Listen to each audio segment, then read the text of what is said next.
이렇게 이순철 1997년 봄 인천 야구장 2루로 몸을 던지는 한 선수의 유니폼 위로 흙먼지가 뿌옇게 일었습니다. 그의 이름은 이순철. 해태 타이거즈의 야전사령관이라 불리던 사나이. 이 도루는 그의 통산 364번째. 당시 KBO 역대 최고 기록이었고 그는 타이거즈 역사상 36년간 유일했던 신인왕이었습니다. 그런데 어떻게 이 정도의 레전드가 바로 그의 겨울 자신이 몸담았던 팀에서 방출됐을까요? 누군가는 그를 왕조의 영웅이라 불렀고 또 누군가는 반역자라 불렀습니다. 오늘 이 영상을 끝까지 보고 나면 가장 충성스러웠던 선수가 왜 가장 먼저 버려졌는지, 그리고 그 답이 영웅과 반역자 중 어느 쪽에 더 가까운지 스스로 판단할 수 있게 될 겁니다. 왕이 될 신인 1997년 봄 인천 야구장 2루로 몸을 던지는 한 노장의 유니폼 위로 흙먼지가 뿌옇게 일었습니다. 심판의 손이 옆으로 펼쳐졌습니다. 세이프. 그 도루는 그의 통산 364번째였습니다. 당시 기준 KBO 역대 최고 기록이었습니다. 그의 이름은 이순철, 해태 타이거즈의 야전사령관. 이 별명이 그에게 붙은 데는 이유가 있었습니다. 하지만 이 장면이 있기까지 이야기는 12년 전으로 거슬러 올라갑니다. 1984년 그는 로스앤젤레스 올림픽 유니폼을 입고 태극마크를 달았습니다. 그리고 이듬해 24살의 나이로 프로 무대에 올랐습니다. 1985년 광주에서 나고 자란 신인이 해태 타이거즈 유니폼을 입었습니다. 그는 99경기에 나서 112안타를 쳤습니다. 타율 3할 날이, 도루는 섬 1개.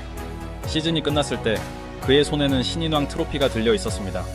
광주 팬들은 이 신인에게 곧바로 마음을 열었습니다. 호타준족, 좋은 타격의 빠른 발.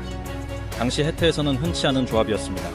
173cm, 크지 않은 체구였습니다. 그런데도 그라운드 위에서는 누구보다 커 보였습니다. 이 신인왕 기록은 훗날에도 깨지지 않았습니다. 해태에서 그리고 그 뒤를 이은 KIA에서 2021년까지 36년 동안 타이거즈 역사상 신인왕은 오직 이순철 단 한 명뿐이었습니다. 그가 유독 강했던 건 방망이가 아니었습니다. 2루로 달려드는 다리였습니다.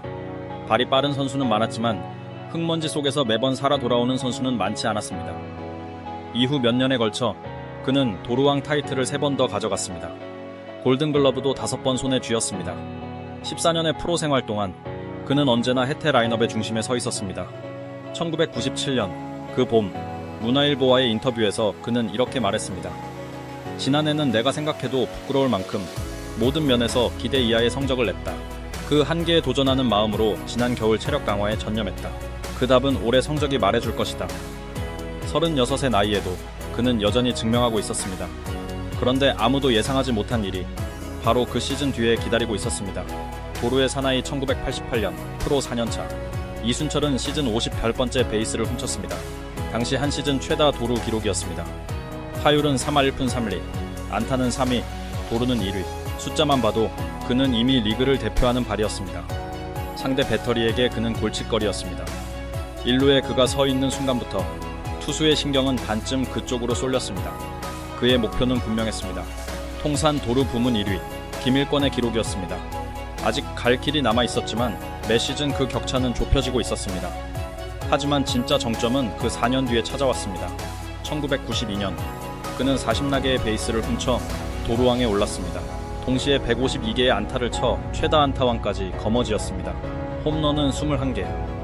한 시즌에 20홈런과 20도루를 동시에 기록하는 20-20 클럽.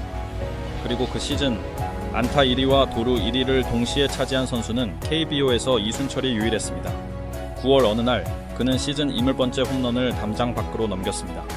다음 이닝 그는 곧바로 도루를 시도했고 성공했습니다. 파워와 스피드 두 가지를 한 사람이 동시에 증명하고 있었습니다. 야구 해설자들은 그를 이렇게 불렀습니다. 완성형 리드오프. 경기 중계 화면 속 그의 수비는 오히려 심드렁했습니다. 타구가 뜨면 그는 이미 낙구 지점에 서 있었습니다. 서두르는 법이 없었습니다. 발이 빠르다는 건 남들보다 늦게 뛰어도 늦지 않다는 뜻이었습니다. 팬들은 이 여유로운 수비에 별명을 붙였습니다. 라면 수비. 라면이 끓는 시간 동안 여유롭게 잡아낸다는 뜻이었습니다. 이 무렵 해태 타이거즈는 KBO 최강의 왕조였습니다. 1991년, 1993년, 그리고 그 사이사이 우승 트로피는 매번 광주로 향했습니다. 무등 경기장은 매 시즌 가을 우승 축포로 물들었습니다. 그리고 그 라인업의 리드오프 자리에는 언제나 이순철이 있었습니다. 도루왕 3회, 골든글러브 5회, 최다 안타 1회. 10다 시즌 동안 그가 쌓아 올린 숫자들이었습니다. 동료들에게 그는 더 이상 신인이 아니었습니다. 후배들이 늘어나면서 그는 자연스럽게 팀의 최고참 자리에 섰습니다. 그라운드 위에서도 그라운드 밖에서도 그의 말 한마디는 무게가 달랐습니다. 누구도 그 자리를 의심하지 않았습니다. 왕조의 심장에는 그가 있었습니다. 그리고 바로 그 심장이 얼마 지나지 않아 문제가 됩니다. 군기반장의 그늘 1995년 김성환이 유니폼을 벗었습니다. 해태의 정신적 지주였던 그 자리가 갑자기 비었습니다. 그 자리를 이어받은 건 이순철이었습니다. 이제 그는 그저 잘하는 선수가 아니었습니다. 후배들의 군기를 잡는 팀의 최고참이었습니다. 당시 해태 타이거즈는 KBO에서 위계질서가 가장 엄격한 팀으로 알려져 있었습니다. 그리고 그 시절 한국 프로야구 전반에는 폭력이 훈육의 이름으로 통용되던 문화가 있었다고 전해집니다. 잘못을 하면 맞는다. 그것이 당연했던 시절이었습니다. 1996년 이순철의 타율은 2할 1푼 6리까지 떨어졌습니다. 데뷔 후 가장 낮은 성적이었습니다. 같은 시기 팀에는 새로운 이름이 떠오르고 있었습니다. 이종범, 호타준족의 다음 세대였습니다. 타수는 서서히 뒤로 밀렸습니다. 14년 동안 지켜온 리드오프 자리였습니다. 같은 해 팀에는 또 한 명의 얼굴이 돌아왔습니다. 김일권, 이순철이 넘어서야 할 통산 도루 기록의 주인. 이제는 선수가 아니라 코치로. 1996년 초 팀은 하와이로 전지 훈련을 떠났습니다. 새벽 훈련이 끝나면 선수단은 줄을 지어 해변 쪽으로 걸어가곤 했습니다. 평범한 아침처럼 보였습니다. 하지만 그 전지 훈련에서 아무도 예상하지 못한 일이 벌어집니다. 그리고 그 중심에 최고참 이순철이 있었습니다. 하와이의 새벽 1995년 겨울 김성환이 떠난 뒤 이순철은 명실상부한 팀의 최고참이 되어 있었습니다. 후배들을 다잡는 것도 그의 몫이었습니다. 1996년 1월 팀은 하와이로 전지훈련을 떠났습니다. 새벽 5시 아직 어두운 훈련장. 선수들은 줄지어 몸을 풀고 있었습니다. 그 사이 어딘가에서 목소리가 높아졌습니다. 훈련 도중 코치진과 선수단 사이에 갈등이 불거졌습니다. 스포츠 동아의 후속 보도는 유나모 수석 코치와 베테랑 이순철 사이에 몸싸움이 있었다고 전했습니다. 다른 기록은 조금 다르게 말합니다. 코치가 먼저 손을 댔고 이순철은 버텼을 뿐이라는 것입니다. 어느 쪽이 먼저였는지는 지금도 분명하게 밝혀지지 않았습니다. 이순철 혼자만의 일이 아니었습니다. 조계현, 이건열, 송유석, 정회열. 비슷한 시기 여러 선수들의 이름이 함께 오르내렸습니다. 하지만 그 중심에 서 있던 건 최고참 이순철이었습니다. 그는 훗날 이렇게 밝힌 것으로 전해집니다.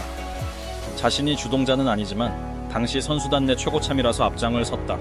그리고 이렇게도 덧붙였다고 합니다. 이 사건은 선수단과 코치진 사이의 갈등이지 감독과 직접 관련된 것은 없다.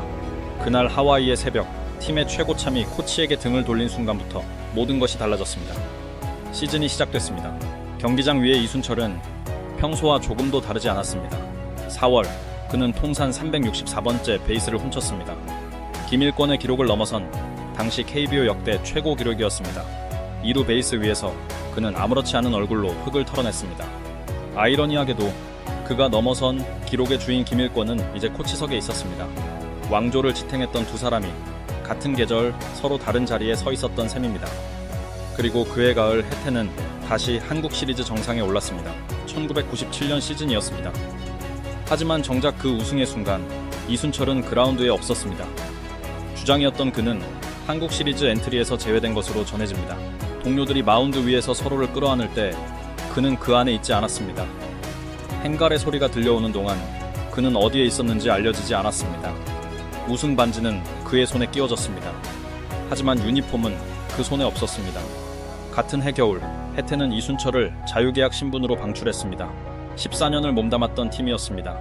364번의 도루로 KBO 역사를 새로 쓴 바로 그 해였습니다. 언론은 이 방출 소식의 놀라움을 감추지 못했습니다. 타이거즈 역사상 유일한 신인왕이자 리그를 대표하던 리드오프였습니다. 그런 그를 우승을 눈앞에 둔 팀이 놓아준 것이었습니다. 모두가 그 겨울의 결정을 이해한 건 아니었습니다.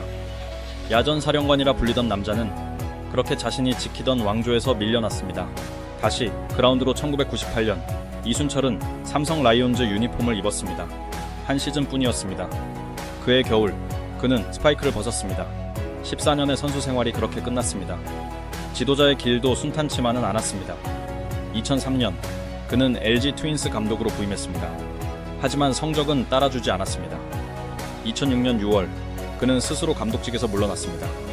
그 다음 자리는 아무도 예상하지 못한 곳이었습니다. 중계석이었습니다. 해설위원이 된 그는 돌려 말하지 않았습니다. 후배들의 실수를 실수라고 불렀습니다. 팬들은 그런 그에게 새 별명을 붙였습니다. 모두까기 인형. 2011년 그는 다시 KIA 타이거즈 유니폼을 입었습니다.